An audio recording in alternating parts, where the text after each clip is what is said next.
Hello and welcome everyone to this month's MillerKnoll Design Perspective. Each month we explore a new subject around the world of design. Today we are discussing a topic that affects half of the world's population, menopause.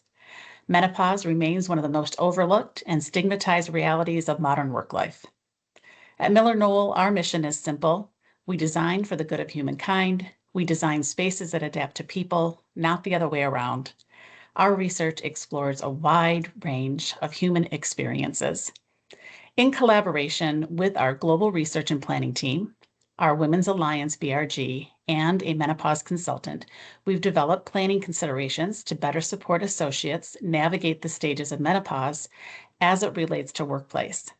Today, we welcome Senior Design Strategist Lori Daughtrey and Senior Insights Strategist Rebecca Horton to share these planning guidelines with you. We will not be discussing medical needs today. Our considerations are focused on planning for the physical environment. We encourage you to share your own experiences, so turn on your chat boxes, share those questions in the chat feature, and we will reserve time at the end to address your contributions. At this time, I'm going to turn this conversation over to Rebecca and to Lori to get us started. So thank you, ladies.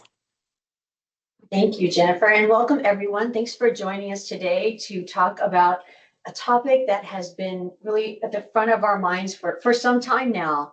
The Women's Alliance BRG began our journey well over a year ago, and the entire journey started back in 2022. And we're working to normalize the conversation around menopause in the workplace. And so throughout this presentation, we're going to share the timeline of our journey, our personal journey, which was two-pronged, not only the design aspect, but the policy aspect for our own employees. And then we're going to share the research that supports this work.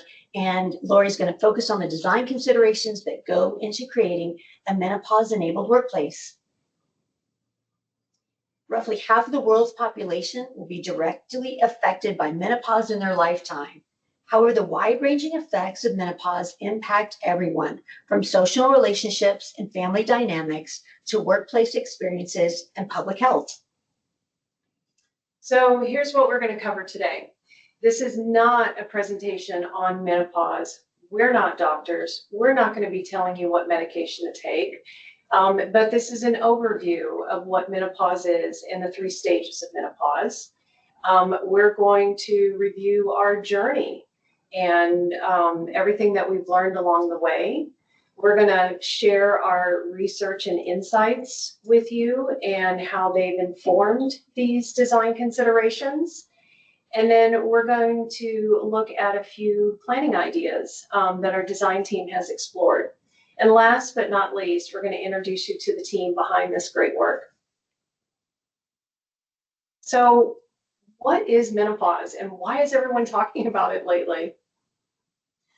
Lori, I've been talking about it for a while. So it's not just a late thing for me, but I've been talking about it for a while. It has really come to the forefront. We've seen it in media. Our clients are talking about it. We see a need here. So let's start with a quick recap of a not so quick process. And that is just the biology of what is menopause. It is something that's going to happen to half the population. If you're born with ovaries, you will experience it. So at some point, your eggs will deplete, and that's when perimenopause graces us with its presence. So beginning about in our late 30s, that's the earliest it can happen, to on into our 50s, that's that perimenopause part. We phase then into menopause, and menopause has become a catch-all phrase for all of it. It's not. Menopause is really just that 12 months where you go without a cycle. And once that's that period of that time that you go without. And once that ends, you're in postmenopause. So you're in postmenopause then for the rest of your life. It is important to focus on that, Lori, because, when we enter the workforce as young women, like I was young, and when I entered the workforce, we're fresh out of college. And if we go to the workforce until retirement, we're going to spend over half of our lives in this pause zone. So it's important for us to acknowledge that. And in this process of looking at how we support women through design, we had to understand the research, and we drew from Dr. Mary Claire Haver's research. And this is A Woman's Life and Hormones. So we'll often hear men age, what about us? we hear you, we see you. We also see the charts, and the charts show from estrogen, progesterone, testosterone. It's a wild ride for women when we enter perimenopause, and it looks like this, crazy roller coaster that dives off into that perimenopause part. That's what Dr. Mary Claire Haver refers to as the zone of chaos. And while on the right, you'll see the men's journey in hormones, and fantastic for them. It's a much easier journey. It's a slow and steady decline of testosterone, just like we also have, but it's quite different. And so this is why we're focusing on menopause and people with ovaries, is because we experience some pretty wild things with regard to symptoms. And it can certainly be really drastic for those that have medically induced menopause. Absolutely. Let's take a look at the fun part of menopause. So here are some of our symptoms, and this is, design based on a problem. We're solving for a problem as a company. So these are some of the symptoms that come up, and we'd like to hear from you. So if you feel comfortable, pop into chat what you see. I want you to guess the top 3 symptoms that you would think are most common within experiencing the pause. I'm going to give it a little time to see what they say. Don't be shy. I recognize some names on here, so I know they're not shy. I have my top 3, that's for sure. That's right. My top 1, I always think is the most important, but it's not always the most important. Okay, we're seeing a lot of sleep, a lot of brain fog here, a couple of hot flashes. A couple of hot flashes. Fantastic. Well, we wanted to hear from you because we kind of went into this exploration with a preconceived notion of what we've heard in media, what we see, kind of joked about even, and we wanted to have the facts. So in this deep dive of research, which is ever evolving, we found the top 3 are in fact joint pain, disrupted sleep, and emotional or mental rather, and physical fatigue.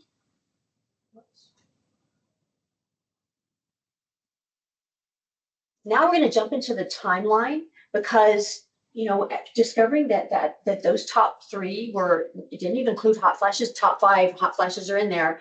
That was eye-opening for us, and it really emphasized our need for research.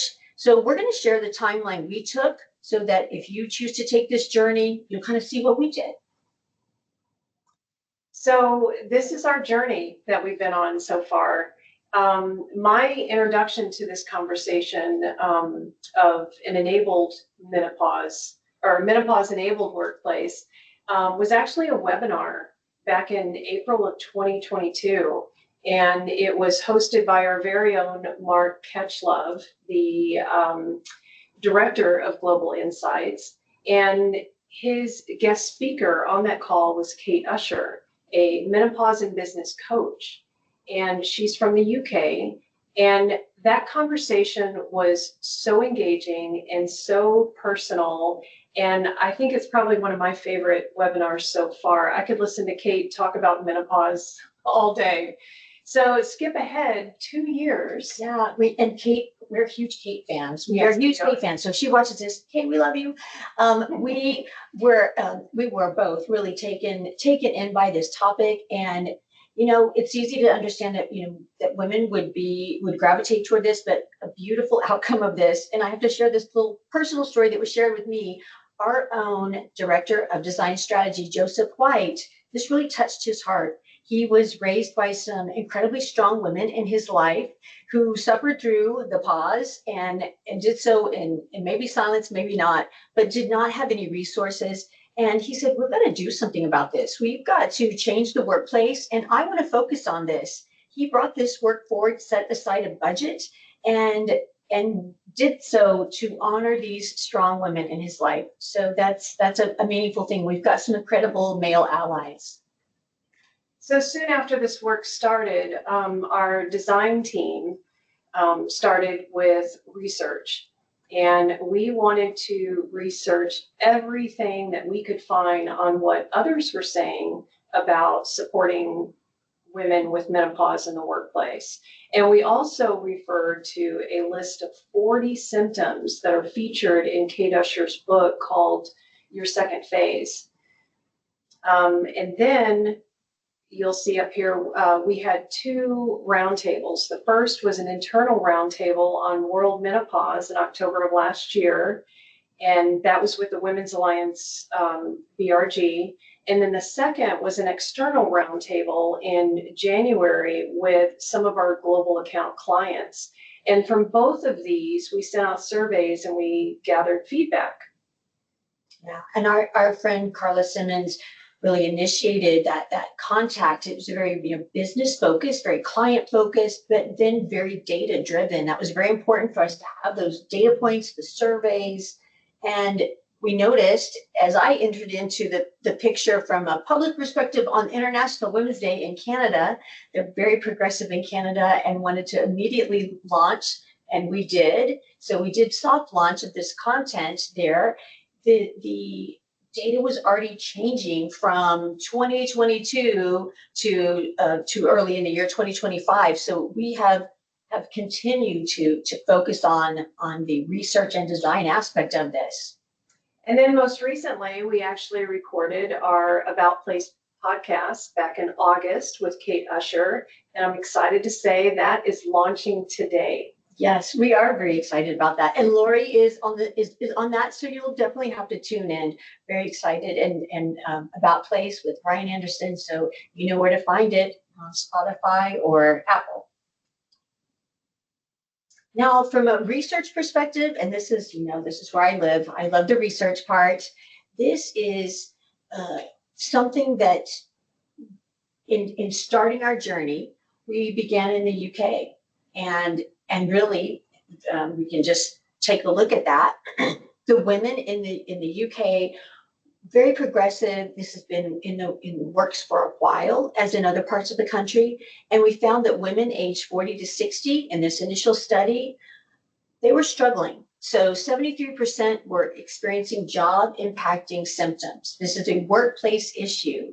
66% said that their work was suffering. So these symptoms that you don't just leave them at home, coming to work and trying to work through your day, this was affecting their work. A whopping 10% admitted to quitting. 12% had they said this actually hurt them. So it was either discrimination or, it just, mentally hurt them to see that they weren't being acknowledged in the workplace. Then there was a 27% that entertained leaving altogether. The bright spot on this was that we found 24% of these women polled actually had a workplace policy. And from a workplace policy perspective, in these global companies, they're leaders. So from a policy perspective, we see world-class organizations recognizing the value of providing workplace menopause support to their employees. And that is so inspirational from a policy perspective. We are continuing our own policy, and in the process of working together, the Women's Business Alliance is weighing in. So really crafting that with the women who matter most. And if you want to see these policies online, they're out and available. Now, from a business perspective, when we talk about these designs and we talk about policy, oftentimes it matters to us from an altruistic perspective. And, we are designed, for the good of humankind, which is half female. Some companies really need to know right up front the ROI. Business matters to folks. And McKinsey's Health Institute recognized that menopause is one of the conditions with the highest unmet need and the highest economic potential. So if you sit with that for a moment, there is a huge ROI. This is part of doing business. 500 million women aged 45 to 65 are in the workplace globally. 90% report absenteeism and premature retirement due to some of these symptoms. It can affect them to the extent that they are absent and retire. And then 130 billion to the global economy if something's done about these women's issues. So there's definitely an investment to be made and a huge return on investment when these things are addressed. And Rebecca, the second item here makes me think about this phenomenon called invisible women syndrome. And it's a real thing where aging women feel overlooked, dismissed and devalued at work. So many women are considering leaving their jobs. Yeah, which is really sad. It is sad. And for those who are feeling overlooked, feeling that you're trying to hang on to your work, and you're trying to do good work, but you feel yourself suffering from these symptoms for years and years. Where have we gone?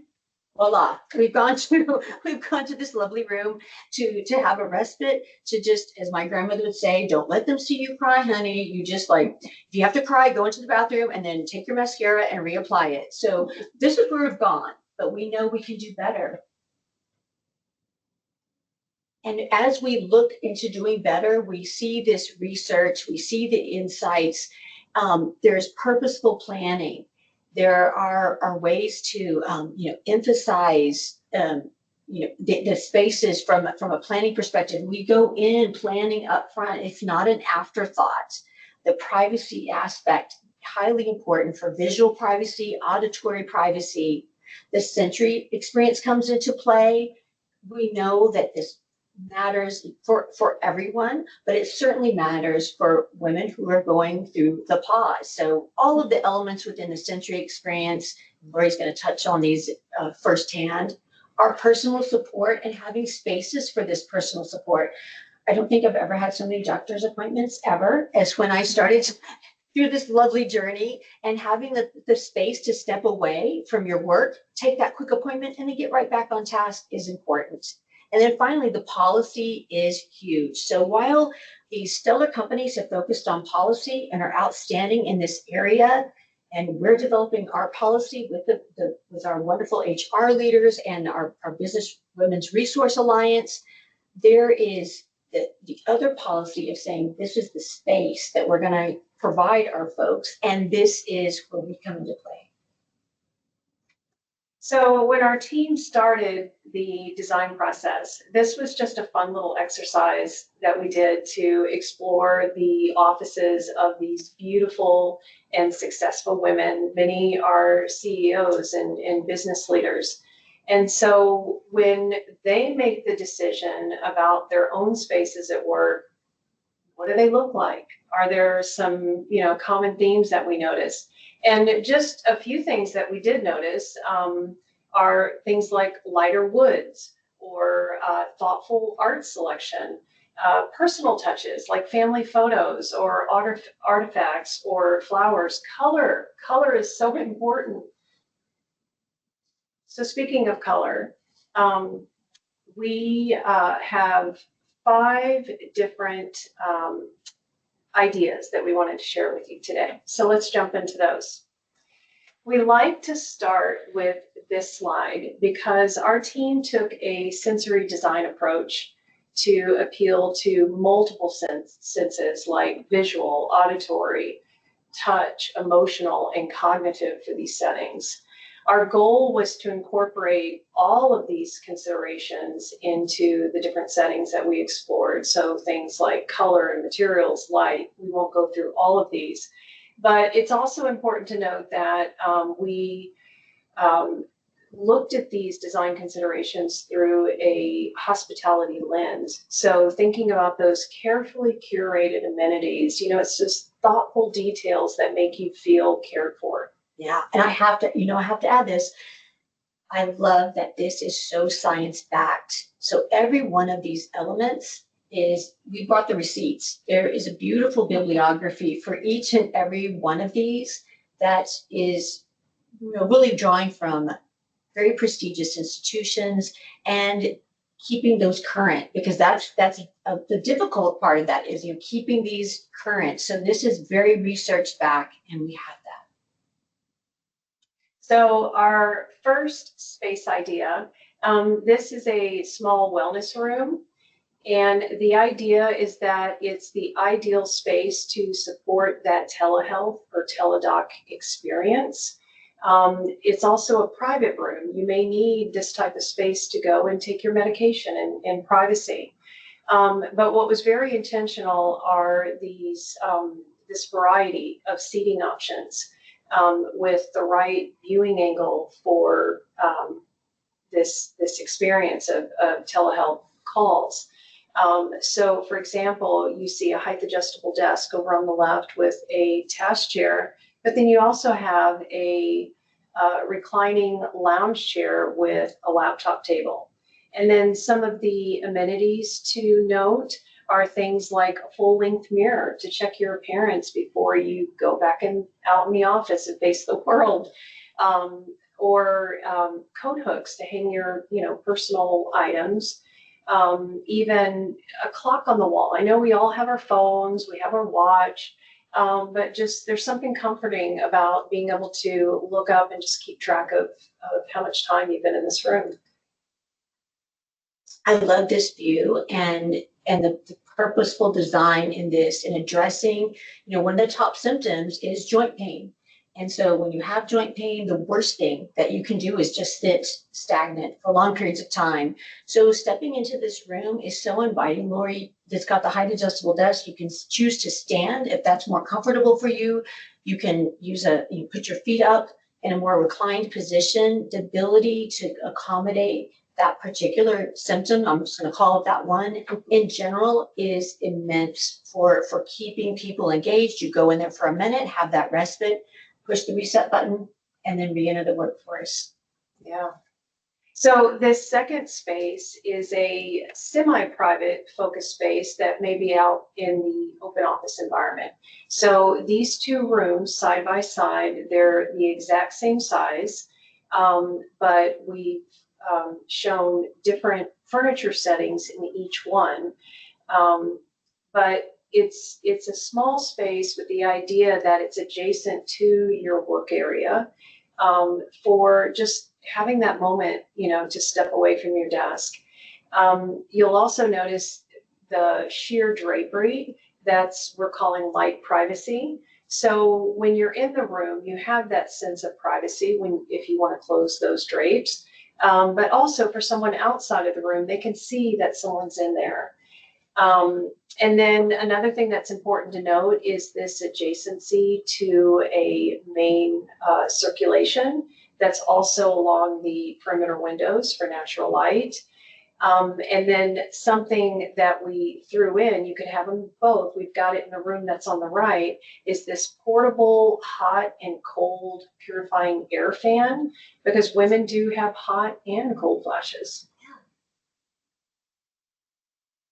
And this I love. I can picture myself going in there and pulling the curtain shut very dramatically. And when we were searching for a place to film this, actually, we saw this curtain. We're like, this is perfect. It does provide a real level of privacy, and yet you can see that someone's in here. So it's very functional.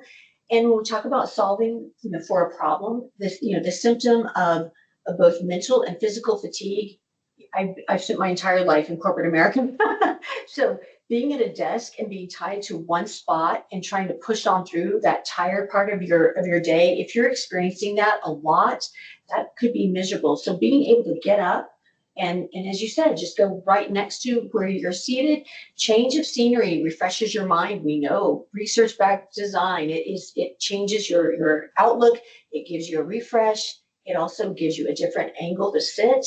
You can rock, you have choice. So it does refresh your mind and really allows you to address that symptom. Yeah, definitely.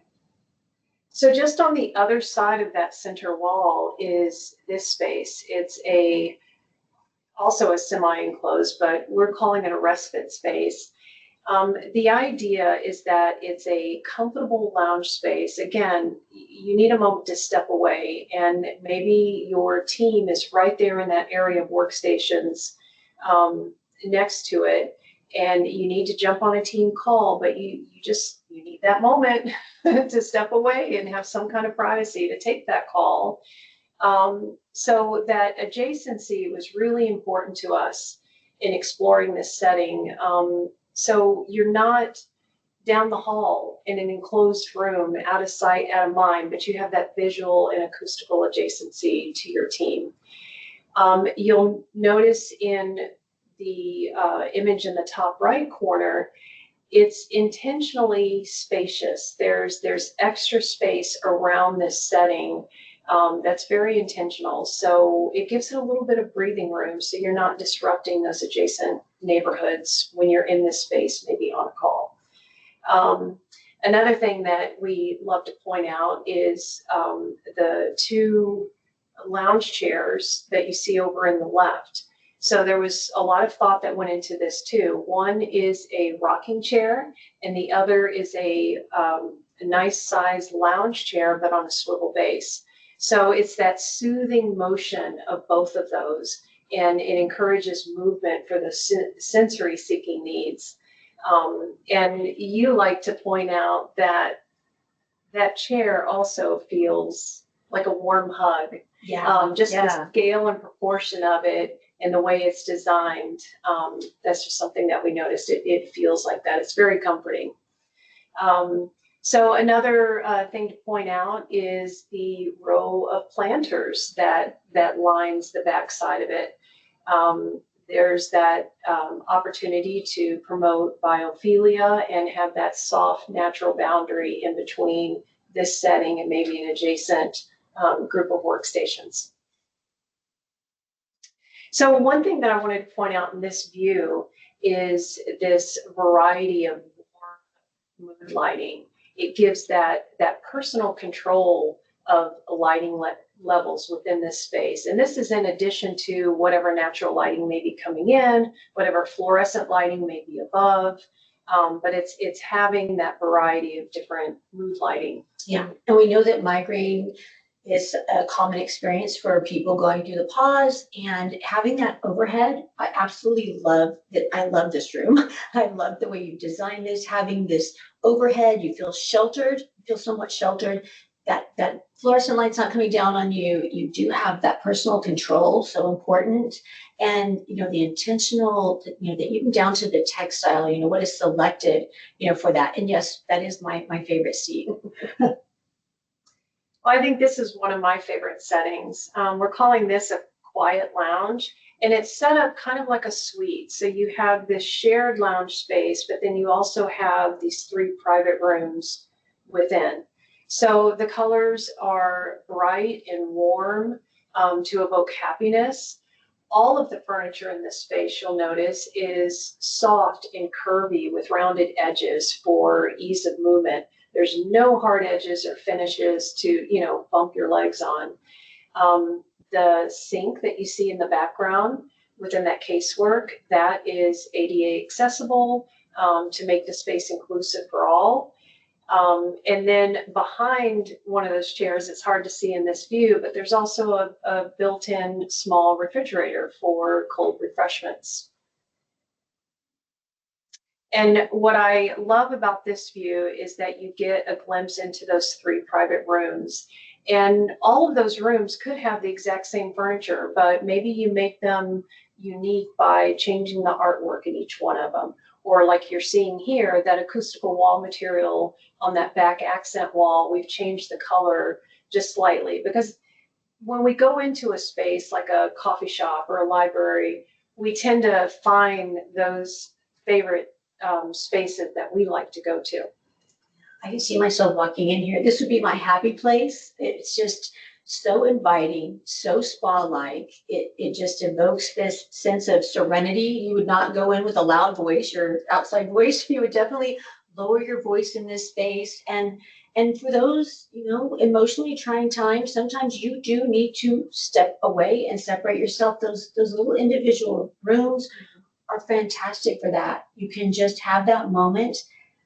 Something that stood out though is walking into this, and throughout this whole process, is connecting with other people who are experiencing this life change. You're not alone. So when you walk into an area like this and you see other people taking advantage of this amenity, it does foster that sense of belonging that is just incredibly powerful. I love that, Lori. It's a safe space where you can feel comfortable to have those conversations maybe about menopause with other women that are going through the same thing. Yes. So our last setting that we wanted to show you is this outdoor plaza. And this could be on the ground floor, it could be on a rooftop, it doesn't matter.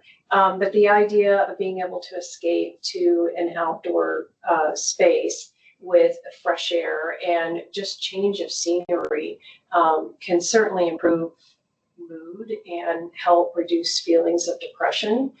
What we've done with this larger space is divided it into smaller, more intimate, private zones. You'll notice a variety of different seating postures. There's dining seating, there's lounge seating, there's bar height seating, there's even reclining seating. And how we've done that are with these large planters in between to help divide it up. And also introduce biophilia. There's planters sprinkled all throughout this space.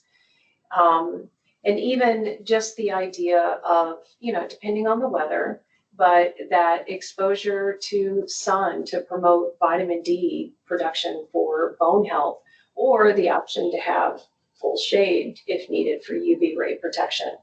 And then lastly, just those thoughtful details. You'll notice a cart, that you could have out in the space for refreshments.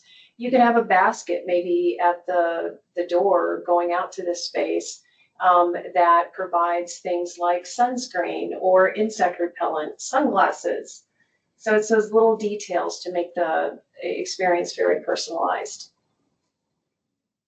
And then we end on this scene out in the outdoor plaza that's like a outdoor living room, and it's centrally located, and even the artwork on that long wall before you come out to this space was also very intentional. This beach scene, again, it's nature. And this is so important for fostering circadian health.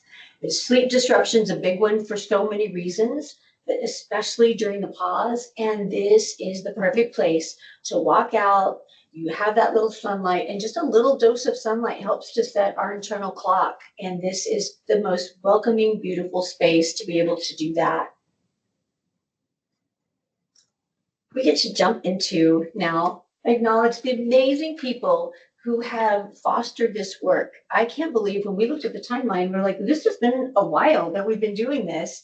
This is a team, and it's not everyone. We mentioned a few on the timeline who aren't on here, but Bryn Johnson, design amazing. Joseph, our wonderful Joseph, Danny Leon, Carla Simmons has really brought such a keen business eye to this. We are so grateful for her time and effort. We already said huge fans of Kate Usher. We have such admiration for the work they've done in the UK and have really taken that research and applied it to beautiful design. Lori and I, it's been wonderful just becoming friends over this topic. It's been such a privilege to take this work to other women. And then, of course, our Vice President, Ryan Anderson, who is out and about socializing, supporting us as our biggest ally. We are so incredibly grateful to all the creative minds and the hands that do all the work behind the scenes on this. And then a closing thought, really, I had the honor of working with a young woman in media, and just the sweetest young woman, not even close to perimenopause. And she said, Rebecca, this is kind of worrying me. All this is a little bit scary. And I assured Tyra that there is beauty and respite in this, beauty in this time. There is half the world calls this the second spring. So in Asian countries, it is referred to as a second spring because it's a time when we, migrate into this no kids, no problems, freedom part of our life. And during that time, we recognize that we've developed resilience from all the years that we've had on this planet. We have confidence that we're able to bring to our workplace. We have perspective from facing life challenges and the balances that we've had to strike throughout our lives. It's an incredible time. So take heart for anybody, Tyra or anyone her age who's not even close to thinking about menopause. There is definitely hope in this. And we hope that through bringing beautiful design, that it is all that much better whenever it comes time for these young women to face this in the workplace. So we just want to leave you with this thought on that positive note, and I'll just read this. Menopause is a collision of the expected and the unexpected, an unruly remix of what it means to inhabit a woman's body. And within that disruption lies the power, the ability to redefine, to subvert, and to create new ways of being seen. That just kind of summed it up for us through this group. Absolutely. And thank you. And that's it. That's it. Thank you for your time. And we'll open up to questions. We don't have all the answers, but we're certainly willing to share what we have. Thank you so much. There's so much, I would say, agreement with what you shared today. Lots of compliments to the conversation that you provided. So thank you for that. Yes, this is recorded on YouTube. And so you will be able to find this recording to be able to share and kind of take a repeat on this dialogue moving forward. So rest assured, you will be able to have access to the content. And we absolutely could get you connected to Lori and to Rebecca if you wanted to further your dialogue. So please know that. We do have a question of, would you be able to share the slide again that shows the companies that are supporting this through policy? Wanted to take another look at that. So I thought you might be able to bump back to that slide. Yeah, close your while eyes. we go through some of these items. Close your eyes real quick. Let me go back. And these are the top, these are Was it this the ones that are globally recognized. There are a lot of other companies doing incredible work in this space. These are the ones who have really been recognized by women's organizations as really having it together. So not to slight any that aren't on this list, but we did want to highlight these because their information is very public. So when you go on their annual reports and you dig into their spaces, you can see examples of some of their policy. Thank you. We're getting comments about, this is really making you think about what you want to focus on, what's important for the rest of your life, and even sharing some anecdotal stories about being in the room with coworkers, fanning themselves and, making sure there's fan or card stock, making it easier for people that are going through this. So kind of bonding over these moments. And some acknowledgement here about thanking you for bringing up the topic and thinking about this from a diverse experience. I think that makes me think about a question of, when we think about a diverse experience, what's the risk of treating menopause as something that's a niche or a trend rather than part of inclusive design? And if you could share some thoughts on that. We've given this a lot of thought because, designing for neurodiversity, for post-traumatic stress disorder, for our veterans, anyone can benefit from having respite. And we've seen those common areas, emerge throughout this process. This really does raise the bar for everyone and acknowledge that everybody, especially in this day and age, from depression, anxiety, those are always highlighted in the top issues of any business organization. Gallup just had another report that came out that said, yes, workers are still suffering from these things. So we do see this as a people issue. We also want to say that, it is very much, a woman's issue. So we've kind of just suffered in silence and gone with the flow. So not to take away from anyone else, just to include more individuals in this conversation. So it's just that rising tide, raising all boats is kind of where we're at in this. And we hope you see it that way as well. Do you have any suggestions as you have done this research and you've had these conversations? How do you socialize the use and the adoptance of space like this? Well, through events like today. Yeah, absolutely. Just being willing to talk about it. I mentioned our colleague who was involved, early on with, from a business perspective, drawing groups of people together, really tapping into your internal talent. We, as a company, have business resource groups, which are those volunteer groups within the company. Our Women's Alliance group played a big part in this. And if you tap into those business resource groups, you can socialize this. So you can create these beautiful spaces that aren't labeled, but you can socialize through the BRGs like, hey, this is this is something that's a topic. We brought you these speakers and we're designing for this. By the way, this is for you. Go check this out. You'll notice that these design elements have been incorporated to make you feel comfortable, to make you belong.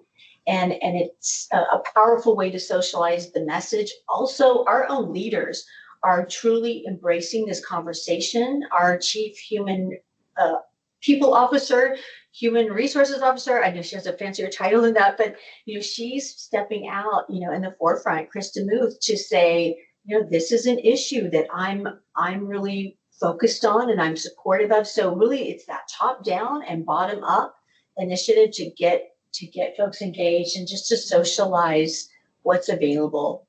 And the more we talk about it, I think the better, that we're more comfortable talking about a subject like this and what to do about it.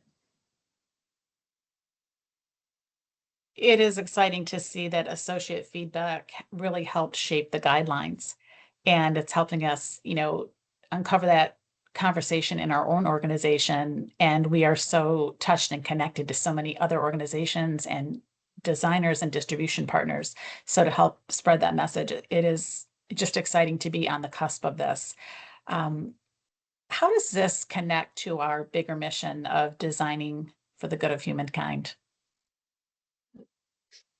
Well, half of humankind is female. Half of humankind has ovaries. So we see that it's just an essential part throughout the timeline. You'll notice it was truly inclusive design. It was designing with, not for. It was universal design principles and allowing people to have a voice in it, from the data to the surveys to the roundtables, truly, just embracing that design process and and then sharing it with everyone. So it is, it's kind of, embodies what we're really all about. I think it helps that we are also seeing women figures in our life, just casual, even people that are, maybe actresses, actors, people that have a microphone, sharing their voices and tapping into this as well, and just opening up the conversation. That is something that we're starting to see daily. And so I think that it allows us to have more resources, as it seems to be something that's a little bit undiscovered. So is there anything else that you'd like to share with us today as we have our time together? Well, we're going to be sharing this more in the coming year. So be on the lookout for live events near you. We really feel strongly this is important. We see legislation throughout, and this is a global topic. We're rapidly catching up with the countries that are setting the standards. So we're seeing individual states within the US start to embrace legislation very similar to the UK. UK is still leading the way. In a few months, there will be a requirement that has passed their legislation to design and accommodate for individuals to support menopause in the workplace. And so the things that we're seeing is so encouraging. So, speak up. Don't be afraid to you're not alone. Contact us. We love to hear your ideas because we don't do this in an ivory tower. We get out and about and we listen. We listen deeply. And when you have ideas and problems, we want to listen and we want to solve for those through design.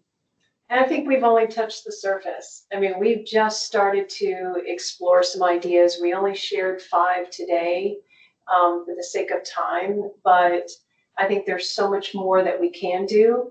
And, considering spaces that are in a non-corporate office environment, for women that are doing, in a factory line, other types of businesses. How are we supporting them in those spaces? Where do they have to go when they're, suffering through these different symptoms? So, yeah, I think we're just beginning to explore these types of ideas. We have one reference point, which I think is kind of funny, from 1972. An episode of All in the Family is kind of marked here in one of our comments, Edith's problem, boldly expressing what was essentially then a taboo subject and really blowing the lid off of menopause. So I feel like, going from taboo to your second spring or thriving, we've come a long way. And that's exciting to see. Thankfully. What do you recommend for situations when a client might be dismissive about the needs for perimenopausal and menopausal individuals? That's a tough one. Well, if it's a female, a younger female client, we just warn them. Just wait. No, I'm actually kidding. If a client's dismissive, we really appeal to the workplace belongingness and if that doesn't resonate with them, we have the ROI. There is data to back this, and forever, wanting to attract the best, in maintaining individuals who are productive. There's some incredible research out of Stanford that talks about mentoring relationships and how women who are in their prime in their careers are incredible mentors.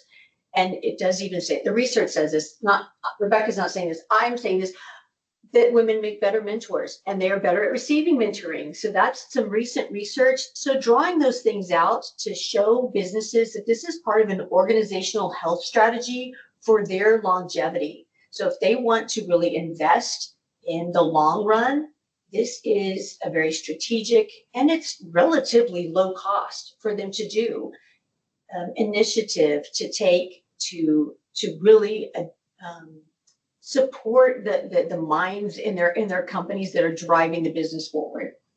And I think, as you said earlier, Jennifer, this is part of a much bigger conversation about well-being. And so many of these different design considerations and ideas can be implemented in different types of spaces for well-being and to support, neurodiverse people. So yeah, I feel like we're certainly not suggesting to put a label on the door that this is a menopausal space. It's much bigger than that. Yeah, we did talk about a pink neon sign, but yeah, that's not where we're going with that at all. I was thinking as you were showing the spaces that were designed, they are spaces that anyone would want to gather in, whether it was workplace or just places that you would choose to be because they're comfortable. And, thinking about some of the points that you were making, even how we incorporate spaces into our homes and other hospitality areas, they just were very inviting. And a comment, these spaces could also work for nursing mothers and providing just general respite is awesome. So yeah. Some of their comments supporting those thoughts. Jennifer, you're spot on with identifying that and that the well-being aspect and the universal appeal of this. We hear again and again with the same discussions that we're still having is what's the carrot to get people to want to reattach to the office and not the stick. This is the ultimate bouquet of carrots. This is really why you'd want to come to a space and work in a space that just gets you. And so yeah, it's a bigger picture. Making these spaces really magnetic, right? You don't feel like you have to work from home that day because you don't have a place for respite or to get away or to get refreshed or to have access to light. And that's encouraging as well.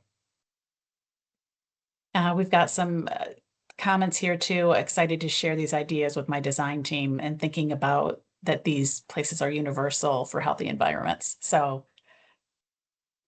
that's great to hear. That is our goal. Oh, please go ahead. No, that was it. I was just saying, yes, ideally that is what we want to achieve in these types of spaces. Yes. Thank you very much. We appreciate your time today. Thank you for all of you for joining us. Please look on YouTube for the recording and please let us know if you'd like to connect directly and continue this conversation.